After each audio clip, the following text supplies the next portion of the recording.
Muka surat 2. Qala al-musannif rahimahullahu ta'ala wa nafa'ana bi'ulumihi fid darain amin ya rabbal alamin. Berkata pengarang kitab Ayah Dia Sekam rahimahullahu ta'ala,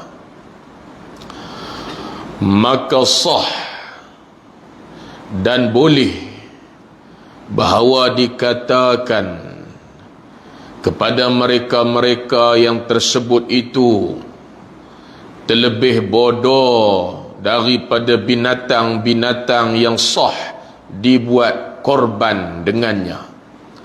Marilah baca firman Allah Ta'ala, inhum kal an'am bal hum adallu sabila. Artinya, tidak ada mereka itu melainkan seperti binatang-binatang yang sah dibuat korban dengannya. Bahkan mereka itu terlebih sesat lagi nisbah jalan.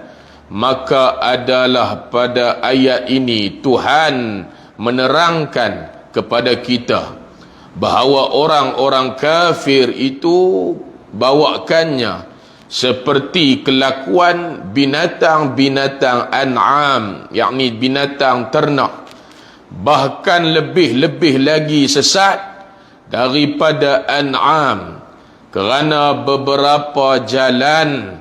Pertamanya, binatang-binatang itu menurut ia akan ajaran gembalanya. Bersalahan mereka itu kerana mereka itu lawan akan Tuhan mereka itu. Keduanya, an'am itu tahu beza akan yang membuat baik kepadanya daripada yang membuat jahat kepadanya. Bersalahan mereka itu kerana mereka itu tak tahu beza akan buat baik Tuhan dan membuat jahat syaitan.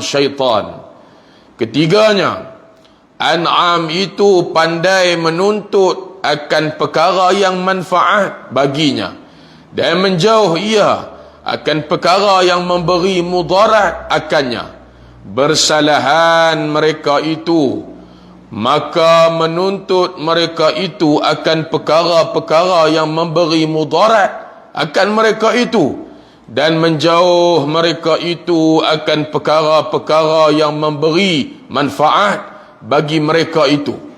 Yang keempatnya, an'am itu sesungguh pun tidak i'tiqad ia akan i'tiqad yang sebenar, maka ianya tidak juga i'tiqad akan i'tiqad yang karut.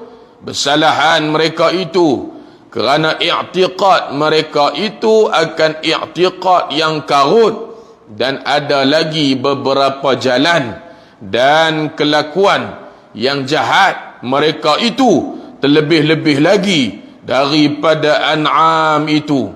Cubalah melihat di dalam tafsir bagi ulama ahlus sunnah. Kata Tok Ayah Dia rahimahullahu ta'ala, bandingan orang-orang kafir dengan an'am, iaitulah binatang-binatang ternak. Perkataan an'am disebut dalam Quran pada banyak tempat.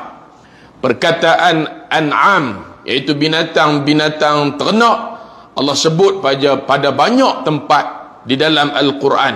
Di antaranya Allah sebut pasal an'am, وَلَقَدْ ذَرَأْنَا لِجَهَنَّمَ كَثِيرًا مِنَ الْجِنِّ وَالْإِنسِ لَهُمْ قُلُوبٌ لَا يَفْقَهُونَ بِهَا وَلَهُمْ أَعْيُنٌ لَا يُبْصِرُونَ بِهَا وَلَهُمْ آذَانٌ لَا يَسْمَعُونَ بِهَا أُولَئِكَ كَالْأَنْعَامِ بَلْ هُمْ أَضَلُّ أُولَئِكَ هُمُ الْغَافِلُونَ. Di antara ayat yang Allah sebut perkataan an'am, banyak lagi ayat-ayat lain disebut perkataan an'am, iaitu binatang-binatang ternak yang kita belah untuk manfaat kita, seperti lembu, rebau, kambing, kibas dan sebagainya. Allah sebut pasal an'am pada ayat yang kita baca tadi, walaqad dzara'na, dan kami sediakan.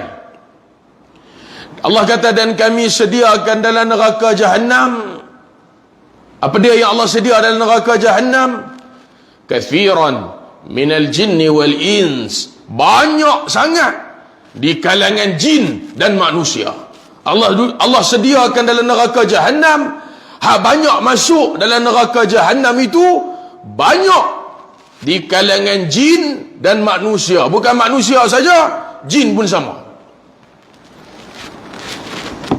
Ingatkan manusia saja, jin sama juga.